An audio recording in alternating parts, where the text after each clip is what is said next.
Just to give you a heads up in advance, this episode does have a bit of swearing in it. Nothing too strong, but you might want to listen with your headphones on if you've got little ones around.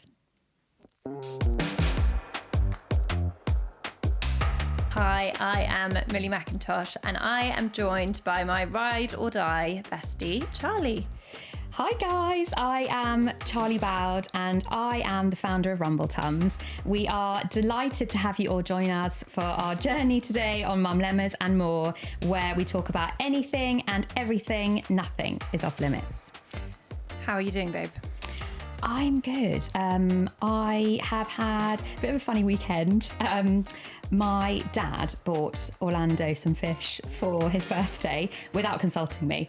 Thanks, Dad. So this fish, it's now like a bit of a drama. You know, they all kind of die weekly, or you know, the tanks always green. Yeah. So now every weekend we have to go and buy new fish, or like, you know, have a bit of a fish funeral. And oh my God. So he actually asked Orlando what he wanted for his birthday, which is a huge mistake. And he said he wanted a chameleon. So I should be grateful that we didn't get a chameleon. We actually only have goldfish. But anyway, so yes, we spent the weekend cleaning out tanks. Suckerfish died, which was, you know, big. It was a big drama.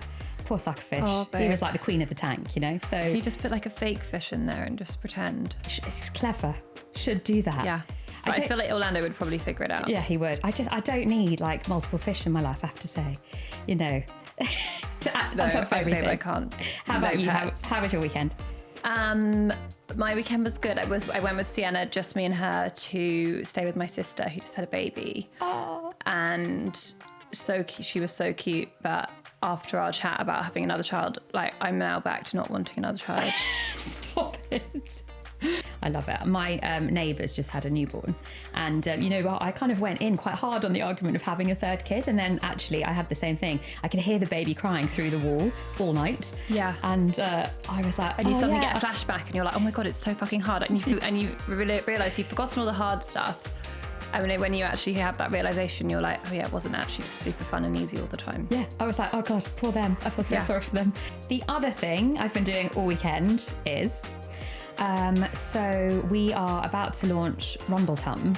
Can't wait to try it, babe. Yeah, which is, you know, it's one of these things. It's been, I thought it was going to happen really quickly. Any new startup has taken such a long time, but we basically Maddie and I have been in the kitchen just finessing all the recipes. You know, they're kind of good to go and we're ready to launch. So so it's kind of been a bit of a full-on weekend on that side.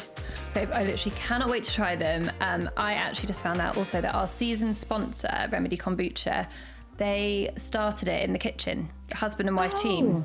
Don't you love that? Yeah. Oh wow, I love that. Basically, they wanted to find an alternative to all these really sugary drinks that are out there. And their kids just really loved their kombucha homebrew. Wow, I think if your kids love anything, that's a big thumbs up, isn't it? Yeah, I just need to get some Rumbletums in my life, babe, please. I'm so bored of cooking the same thing on repeat for the girls. Can you just ship them out to me ASAP? You know what? I actually need it in my life too. I cannot wait for it to launch. So yes, okay, absolutely. Hook me up, babe. So Mill, today is a really interesting episode, and we're talking about the complex nature of relationships as a whole, particularly ghosting, which I think is going to be super interesting. To us all. It happens to us all. It has happened to us all. You've got an amazing story. Wait, I think yours is pretty out there. yours is better. Okay. So yeah, can't wait to get into it. I think this is something that most people will have experienced at some point. You know, you can be friends with someone and suddenly they just disappear out of your life. It could be someone you're dating. It could be someone you work with. It could be your therapist. And sorry, because I'm obsessed with that podcast. It could happen at any point in your life. And someone just literally goes dead. Like, it's like they've disappeared from your life. Just in case anyone is listening and is like, what is ghosting? Most people probably know, but it's basically, when someone disappears out of your life without any warning, and they never contact you again, they don't reply to your messages, and they just leave you cold. Yeah, it can be quite hurtful, I think, in some situations. Sometimes just quite funny, you know, and you know, you can kind of get over it. But sometimes it's like, it hurts. Yeah, like no texts, no calls, just like they've disappeared. Could be something really trivial and small, like someone on eBay doesn't reply when you really, are desperate to buy that sofa, and, that's fine. But actually, it sometimes is quite huge and life altering, and it hurts. And it can be, a relationship, a friendship, something romantic, and you feel it, and it can affect you. Definitely. I have actually got a ghosting story that I've never told publicly before, but I've been asked about it a lot. Have you? And I'm going to share it today, babe. Gonna just get it out there. Get exclusive? It. Yeah. Giving you the exclusive, my darling. I cannot wait. Yes. Before we get to my ghosting story, let's start with the kind of ghosting that can go on with mum friends and kind of in those like mum circles. So, Mumlemma 1. What is the etiquette when it comes to communicating with mum friends? So, ghosting and mum friends, I think it's probably really common. It's a huge topic. Have you had experience of it? What is your experience of mum relationships in general, and have you been ghosted? Okay, so for me, I think, look, when you're a new mum, you are so desperate for some other mum friends who have children the same age as you, have like new babies, for example, at the beginning. And often you might make these, if you do like a kind of NCT class, or like I did the bump class, where you basically are introduced to a group of women you've never met before. And hopefully they live in a similar area to you. And you can all, like meet up and do this like crash course in parenting, basically. And then you often all have like a WhatsApp group. I don't know if you had that as well. And you'll naturally maybe bond with some of them more than others. And this can be the start of like lifelong friendships. Sometimes I know that I feel like lots of like my mum's generation are like still friends with other mums that they met like in their like NCT class. So I did one, but it was a bit different because it was lockdown. So we only did like 1 or 2, I think, in person, and then all the restrictions started. So we did the rest on Zoom, and there wasn't like that. You couldn't really tell if you like vibed with other people. But you're just so desperate for mum friends. I think you often, even if people, maybe the other mums aren't necessarily someone you would normally gravitate towards, they're not necessarily like your type of people. You're just like, okay, it's a mum, they've got the baby the same age, like I'll go over to their house for tea at like any time of day because I'm just so desperate to have some company. But then as your children get a bit older and you get the hang of it a bit more, I think then you find those relationships like you're not so reliant on them. So I've slipped away from people a bit again, but I wouldn't say there's been like ghosting there. It's just more of like, you're super busy, you don't always reply to a message, you're not able to meet up as much, and you just like grow apart from people again. So are you the ghoster? Are you the mum ghoster? I'm not the mum ghoster, but okay, I think every mum will say that this has happened to them. This is just an example. You get a message from someone, they ask how you are, and you mean to reply, you're about to start messaging, you maybe even like start typing the message, and then one of the kids like starts screaming that they've like, the other one's like putting their head down the loo or something, so you have to like run off and deal with it, put the phone down, and then the moment's gone, and then like maybe a month later you suddenly realise that you didn't reply. So true. But I definitely found myself in kind of awkward situations where I'd be like, would just make friends with anyone and go into their house and just sit there, and never just didn't have any social etiquette at that point in my life, when I was just like, you're so tired, awkward and knackered, and was just desperate for this friend to talk to me. So I'd, stay there for too long. Their like husband would become all day, babe. Yeah, I'd be a lurker. Their husband would come home for dinner, and I'd still wanted be to there. ghost you. They'd be like, oh, yeah, someone like, get Charlie up. Literally, I'd be like staying over for the whole weekend, and they'd be like, get the fuck out my house. Why are you still here? And so that's how it kind of started, and until I kind of got out of that like knackered stage, and then I just sought help from a friend that was a bit further ahead than me. And I just was like, you got to help me. You need to help me find some mum friends. So she actually curated a group for us, and she put us all together. And it was like people she knew me so well and knew that I would connect with and lived in my area and that we're all like-minded. And they have been my like actual lifesavers in this whole mum journey. What about me? Yeah, sos babe, you're not in the group. I'm actually really offended because I know you guys all have a WhatsApp group as well, and I know all of you, but I'm not in that group. You know why? I've been ghosted from your group. Wait, no, so wait. cliquey. You know why? No, wait. You know It's why? because I don't live in the same why? postcode. Right. This is so funny. Okay, here it no, comes. why? Okay. This is because this was started long ago, before you had Sienna. Okay. Right, okay. right. So, and I feel like because I'm joking, by the way. lol, because we were all at the same stage, you can't add in. You know what I mean? You can't add in. You're like Yeah. the core, right? So, but what about when someone you've befriended and become best friends with then gets a new best friend that you have to compete with? So like I watched Bridesmaids the other day, and Helen, when Helen comes onto the scene, oh my gosh, it was like the fun. I like laugh out loud. Yeah. You know, when they're like competing over the mic, who's the better friend? Have you experienced that?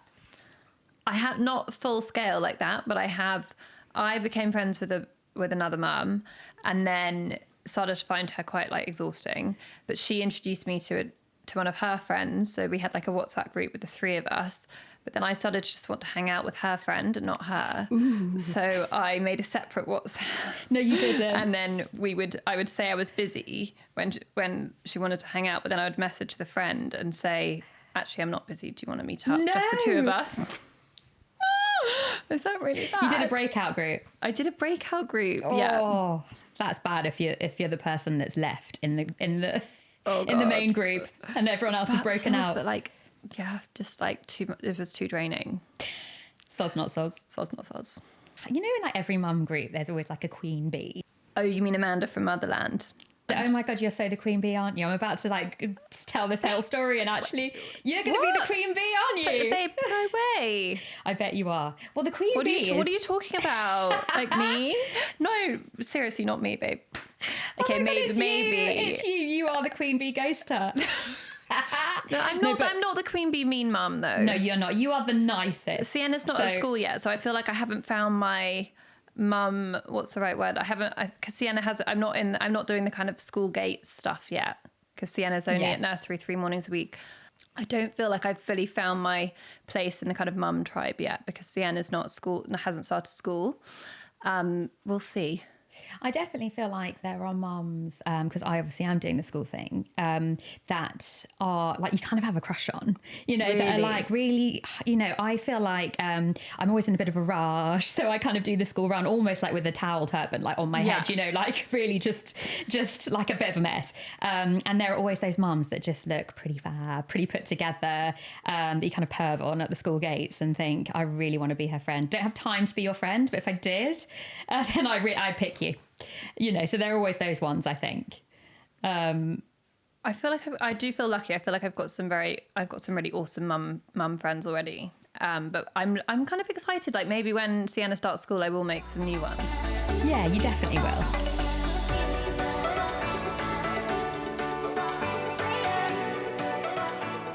Right, are you ready for the second Mumlemma? Yes. Which is, how do I handle it when someone ghosts me? And we've both been ghosted. We have. Actually, this isn't a mum ghosting though, is it? It's a pre-mum. So this is pre-kids. Ghosting. We've both been ghosted before. Yeah. Okay, right. You go first. Okay. So I'd like to start this by saying that when I told Millie this story a while ago, she was like, cool celebrity ghosting story, bro. Like, have no idea who you're talking about.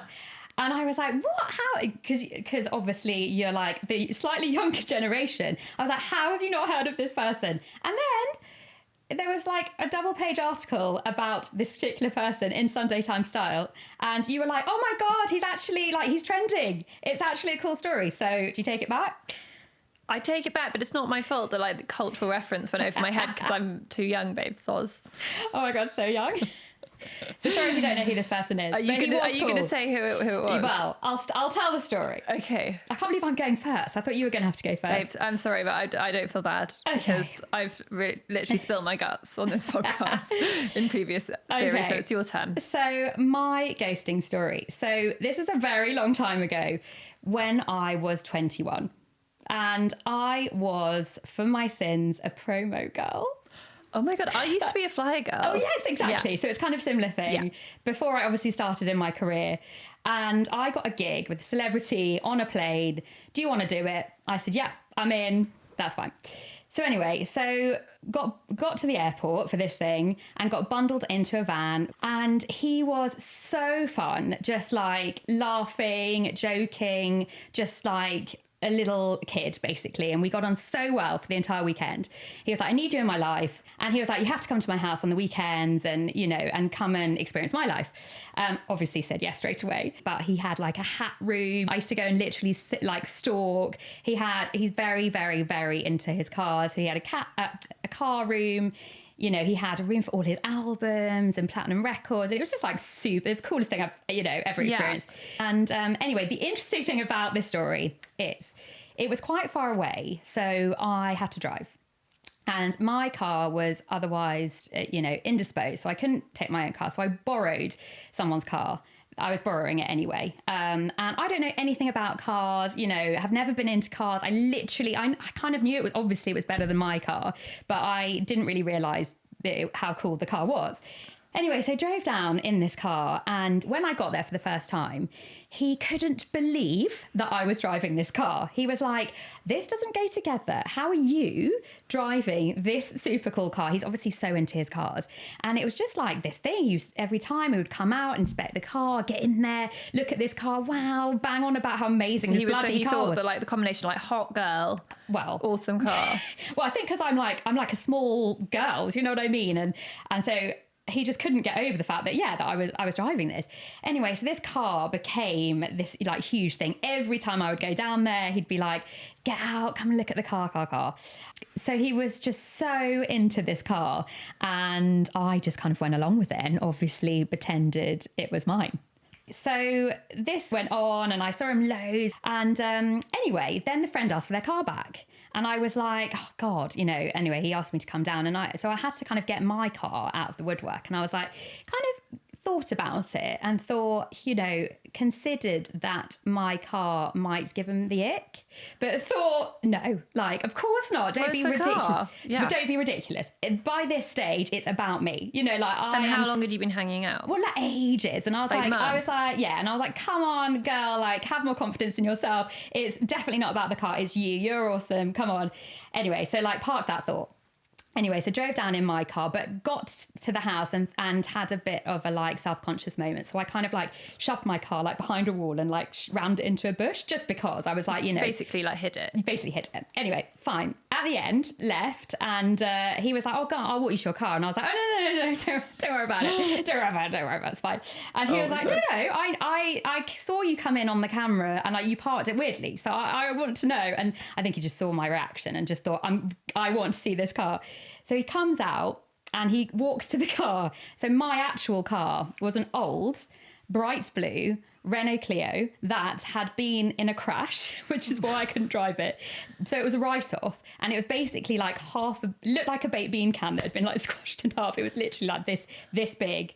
And I'd also rammed it into a bush. So just the whole visual of this car, he literally was like, wait, where's your car? And I was like, look, you've known me long enough by now. I'm going to come clean. It's actually, there never was my car, and I made it up. I pretended it was mine, but it never was. And this is my actual car. And he was like, oh my God. And I just thought, of course it's not going to be about the car though, right? Never heard from him again. That was it. Ghosted. What, so you drove away? Never and heard. He just never, no. Just you messaged, nothing? Nothing. Ghosted. Ghosted because of your car? Ghosted because of my fucking baked bean can of a car. That's so savage. Yeah, but he loves his cars. The car gave him the ick. But it was such a long time ago. I'm over it. Took me a while. Yeah. But at the time, probably quite hurtful. I mean... Or were you more it's quite funny? It was funny. I was like, you know what? I've dined out on this story for however long ever since. So I'm like, you know what? He has given me the gift of this wonderful story. Okay. I have been asked about this so many times. It happened a while ago, but when it happened, I, at the time, got asked about it by the media a lot. I was asked to go on pretty much every talk show that there is in America, globally, to talk about what happened. And I haven't talked about it until now. And I think because I feel like this is a kind of safe space where I can just we are very honest. Yeah. Now I feel comfortable to actually tell the story, because also I know my words aren't going to get twisted, and it's not going to get told and skewed in some way that isn't actually the reality of it. Yeah. So I'm like, okay. Here she goes. So, okay. Years ago, like, I think this was about, I'd say about 8 years ago. I actually can't remember the exact date. I went to the opening of a hotel, and it was in Istanbul, and I met Meghan Markle. And I was a fan. Like, I'd watched Suits. I loved her in Suits. So I think that it was like, at that time it was airing. And we met at the bar. We were both ordering a drink at the same time and just started chatting. And we just got on really well. We got on like a house on fire, and like spent the night like partying and like having fun, and just, you know, we stayed in touch. Then when she would come to London, she didn't really know know London very well, or know that many people in London. So we would hang out, like we would kind of go out for like brunch. We'd go to yoga. We'd go for a stroll. And I remember she'd never been to Chelsea. I like took her to the Ivy on King's Road. I took her to like my favourite spots. And she didn't know that many people, so I kind of connected her with loads of people, from like best place to get your nails done, best, like my little black book, give her just like all my contacts, because I'm just that kind of person, you know, and we just got on really well. What was it that you clicked over? Like, what was she like? What was the relationship like? Well, so when we first met, I was married, but going through a bit of a turbulent time. And then I got divorced, and she was also divorced. So we had quite a lot to talk about, because we both, you know, could talk about our experiences, and, you know, she'd been through it, I was going through it. So that was quite bonding. And we were both quite into our kind of wellness. She had her blog, The Tig, and we were both into kind of the same things. And we probably hung out like a handful of times. We weren't like, I'm definitely not saying we were like best friends, but when she was in town, she would let me know, and we would sometimes hang out. Then the last time I saw her was down at a hotel in the Cotswolds, and I went down there on like a summer's day. She was staying there. She was like, just come and hang out. What I thought was going to be a day of like yoga and chilling ended up being rosé and margaritas in the pool, and we just had like a really like fun afternoon. So is she fun? Really fun. There were like pictures taken of us like on the like riding around on the bikes, you know, as you do. And that was the last time I saw her. When I was there, we were chatting, and she told me, I can't remember exactly, I think she told me about Harry, and that they were messaging, and a friend had introduced them, and they had been messaging. She was going to see where it went. And I thought, great, like that's nice for her. I don't know him, just to clarify. I have never met him. Me and Harry do not know each other. I've never met him. But I was kind of like, great, didn't really ask too much about it. Didn't even really think that much of it at the time. If only I'd known. So then, like weeks later, when it all came out in the press, it can't have been weeks later, maybe even months later, I hadn't seen Meghan since, and it all hit the press that Meghan and Harry were seeing each other. And what it was like, it literally like blew up. Like it was suddenly like the media attention on her was like really intense. And obviously I've never experienced anything on that scale, but I do know what it's like to have a lot of media attention, and that it can be really overwhelming, and it can be unpleasant. So I messaged her and just said like, hey, I hope you're okay. Like thinking of you, just something like short, and just let her know, like, hope you're okay. And she just sent me this really abrupt message that was really unlike any of our like communication before. It wasn't like I'd messaged her asking if it was true, like that. It was none of my business. I didn't care. I was just like, are you okay? And what I read from that message was that she maybe needed a bit of space. She needed to cool off. She was angry. She was maybe under a lot of pressure. So I just was like, cool, I'm not going to, I didn't message her again. I just thought I'm going to leave it. But I did expect that we would stay in touch. Did you expect her to message back after she'd maybe cooled off? And yeah, I thought maybe she'd message back and be like, look, sorry, you know, just everything's a bit stressful right now. Something. There was just she cut nothing. you dead, and basically. She cut me dead. I never heard from her again. I also didn't message again because I was kind of like, I felt like she'd kind of told me to just like fuck off, basically, that message. So I just... Savage. So I did. And we haven't spoken since. Ghosted. Meghan Markle ghosted me, babe. Honestly, my take on it is that this is like how my kind of instinct about why it happened at the time. She, she's like, right, I'm going to be royal now. I don't need Millie in my life. Like, what could I offer her at that point? She'd met her prince, and I was on a reality show, so she obviously, I'm guessing, was like, I can't be associated with Made in Chelsea. I'm going to be royal. And just was like, hey, Millie's got to cut her dead. Yeah, no more. She was on the way up. No more NYC peeps. Got to cut her loose. Get rid of that one. Get rid. It didn't end there. In that, to be honest, the bit that was like most hurtful for me was that the media, because there was like a picture on Instagram of us hanging out not that long before this all happened. The media basically thought that we were really good friends, and then suddenly all these news stories that I was planning the wedding, I'd introduced her and Harry, which like couldn't be further from the truth. Obviously I'd never met him.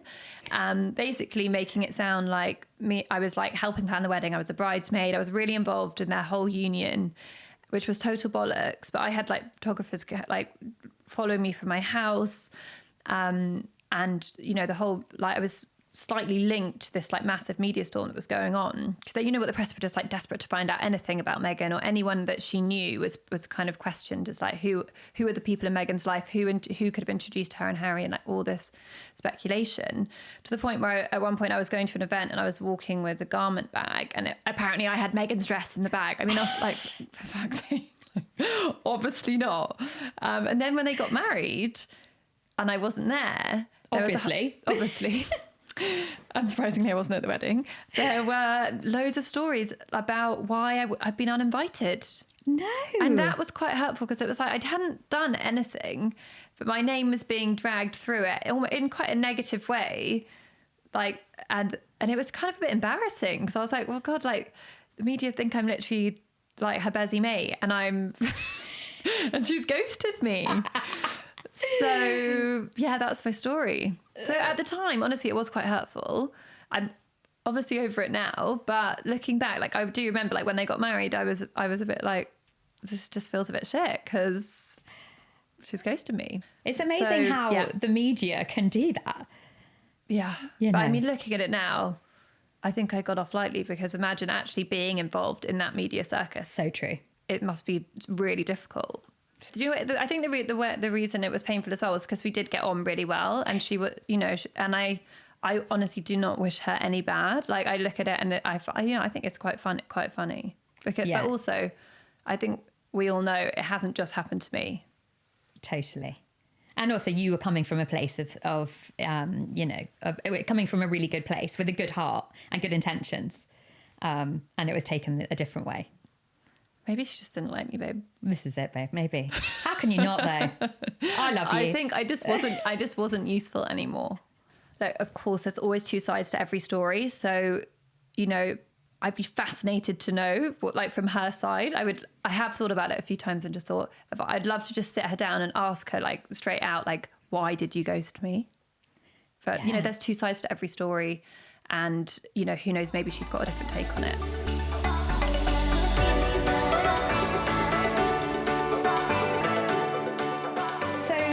This episode, Millie, you did a shout out, didn't you, to all your followers on Insta, to get in as many ghosting stories as we possibly could from you guys, mum related, non-mum related. So our final Mumlemma is going to be sharing some of our listeners' ghosting stories.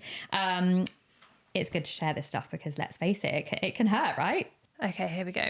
My best friend from primary school slowly ghosted me when I told her I was pregnant. Oh, I have heard of this happening before. I think what can often happen in friendship groups, and I did kind of find this when I was pregnant as well, is friends that are not thinking about getting pregnant, or maybe are, but are having difficulty getting pregnant, just either because they find it difficult because it's so different to what's going on in their own life, or it's painful because for whatever reason it's not, they're maybe having fertility issues. They might just literally just want to kind of distance themselves from you a bit, right? But it's really difficult because when you're pregnant, you also, especially for the first time, you need support, and you really need your friends around you. Yeah. But it's like, yeah, what we were saying before, where I guess you're in a different phase of you suddenly become, you're the same Your person. life's different. Same person. And then you are totally different people because you're going through these totally different life experiences. So I guess that is why you have to find mum friends in your mum tribe, because that is reality of what could happen. I do think it comes back together though. I think you go on that journey and then you do come back together after a while. So I've got another one. So I recently came over from Australia to England to be with an ex. Oh no, and he ghosted me as soon as I arrived. Can you imagine? Oh my God, that is savage. I really feel for this mum who said that her NCT group ghosted her when she invited them to come to baby sensory, and she didn't know why and cried. The whole group? Yeah. Oh, savage. I really, really feel for her, because you're so overly sensitive and emotional when you've got a young baby anyway. And you are, like we said earlier, so desperate for those mum friends. It's quite mean to think that the whole group, not even one of them, like messaged her back. What do you think you do in those scenarios? Like, I've definitely messaged groups before and like had a bit of like, So, like, just been met with tumbleweed. silence with tumbleweed. And I always think like, maybe the message shouldn't go through. Maybe Why they would didn't someone get ghost it. me? Like, why would the whole group ghost me? Do you do it again? Do you message again? Do you like, Yeah, what or do you just, do? or do you just like crumble off into a, go and crumble in a corner? I think you just have to think, screw them. Like, Yeah, don't need you at baby sensory. yeah, bye. Go on my own. Go and make some new other mum friends somewhere else. Final one. I went on 5 dates with someone and they were amazing, and then he never texted me again. Savage.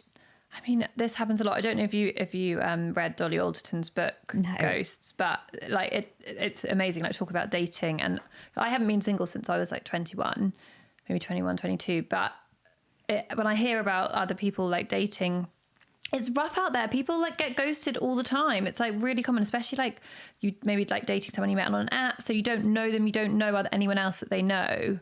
They're not, because it's harder to ghost someone if like you've got friends in common. That's so true. But people get ghosted all the time, and I think it's so helpful when you're, a few dates in and you think it's going somewhere, they just like cut you dead. But in my kind of like late teens, early 20s, I did ghost a guy once. We went on about 2 or 3 dates, and he showed up for a cinema date wearing these awful trainers with like, the jeans at the back when they're like a bit long and they're kind of dragging on the floor. And I just remember looking down at the shoes and being like, oh, it's not gonna work. And like his shoes gave me the ick. Okay, but so then after I went on the date because we were there, so we went for cinema, but I went home afterwards. I was like, okay, didn't message him again, but he messaged me later, like a week or 2 later, just being like, do you want to fuck? Stop it. You're like, yeah, if you remove maybe all your clothes and your shoes and your jeans. So I've ghosted you, but you're still keen to see if I'd be up for a shag. Oh my. Obviously I wasn't. Wasn't expecting the story, I have to say. It's come out of nowhere. Just remembered it. Yeah. How bad were the shoes? They were hideous. Yeah. I love talking about icks. It's actually one of my favourite things. When you get the ick. There's There's nothing you can do about it. Yeah. Do you know what? I was really young. I don't think, people were even so conscious of what ghosting was at that point. You just didn't really know how to communicate, and it was awkward. So you just didn't say anything. You just went quiet. And now we've just got a completely different word for it. I would say in my 30s now, I'm more mindful with my communication. Yeah, I definitely feel the same. I think that it's easy to put when you were younger, or before you'd kind of learnt this process, I think it's easy just to dig your head in the sand and just, pretend you don't exist and hope people or situations go away. And yeah, I feel like as you grow up and you mature and you have kids, you have to face things head on and deal with things in a different way. I think it's just important to say at this point that probably everyone has been ghosted. And if they haven't, they have. Even if they don't realise it, they've probably been ghosted. In some way or shape or form, they have. So everyone, just please know you're definitely not on your own. We've experienced it. So many people experience it. Definitely speak to friends, family, anyone that you feel comfortable sharing with, whatever is going to make you feel better.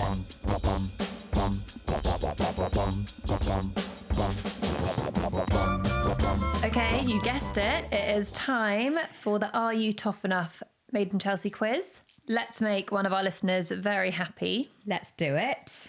So Charlie, you are not the only one that's been in the kitchen over the weekend. I have been cooking with Sienna. She really loves helping. Oh, she definitely takes after you in that respect. If you follow me on Instagram, then you have probably seen me using my Thermomix, which I absolutely love. It's this amazing kitchen gadget, literally does everything for you. I'm always using it when I do my kind of how-to cooking videos. It's like an all-in-one kitchen appliance. It's literally such a time saver. Anyway, I could go on for hours about it, but I'm not going to bore you. But what I really want is for one of our Mumlemma and More listeners to be in with a chance to win it. So Thermomix have very kindly gifted one Thermomix TM6 along with a 1-year free cookie dough subscription. That sounds brilliant. There's so many great things about it. I'm just going to read out a few. The Thermomix TM6 has over 20 different functions and modes. It's all-in-one compact machine from guided cooking, meal planning, ingredient shopping to cooking. It has over 100,000 recipes from all around the world and new ones being added all the time. The add-on subscription Cookie Dough helps you to plan for one meal or a whole week of meals via personalised shopping lists. These recipes then connect to your Thermomix for a step-by-step cooking process. And the best thing about Cookie Dough is that you can share your recipe shopping list with friends and family. So if your other half is picking you up some bits on the way home, there's no excuse for them to forget something. How do I not know about this all-in-one wonder? Going straight on my shopping list. If you want to win, you have to answer the following question. What date did the first ever episode of Made in Chelsea air? But if you know the answer, make sure you're following Basement Chats and Thermomix UK and Ireland on Instagram. Like the giveaway post on Basement Chats and leave the answer to the questions in the comments. Competition winners must live in the UK or Ireland. You can find full T&Cs in the show notes. And the competition closes at midnight on the Monday after this episode is released. And you can only enter once. The winner will be picked at random and contacted via DM on the Tuesday. Good luck. Well, that's it for this week. Loved it. I love it when it's just me and you, babe. Me too, actually. I mean, it's great when we have our guests on, but I really love just having our chit chats. Yeah. Remember, guys, we want to hear from you too. If you found today's topics interesting, please just comment, like, and subscribe to help others easily find these episodes. See you back here next week. Have you got a Mumlemma that you'd like to share or one that we can help you with? If so, stay tuned on Basement Chats for our shout-outs where you can DM us or you can email us at mm@basementchats.com. Also, check out our YouTube channel for full episode recordings and behind-the-scenes clips. The channel is updated every Sunday. Just search for Mumlemmas. And remember to subscribe, like and comment. Please rate and leave us a review. We want to hear from you. Please note, we're not experts, so please consult a GP or professional if you want to know more about anything we've spoken about on the show today. Before we go, one last thank you to the tastiest kombucha around and this season's sponsor, Remedy Kombucha, available at remedydrinks.com/UK. And of course, we need to thank our team as none of this would be possible without them. Thanks to audio producer Sarah Cudden of Feast Collective, Leo Hunter, video extraordinaire of Hatch 108 Productions, and Basement Chats for creating this space where we can all have this chat freely. Before we go, here's a snippet of what's coming up on our next episode.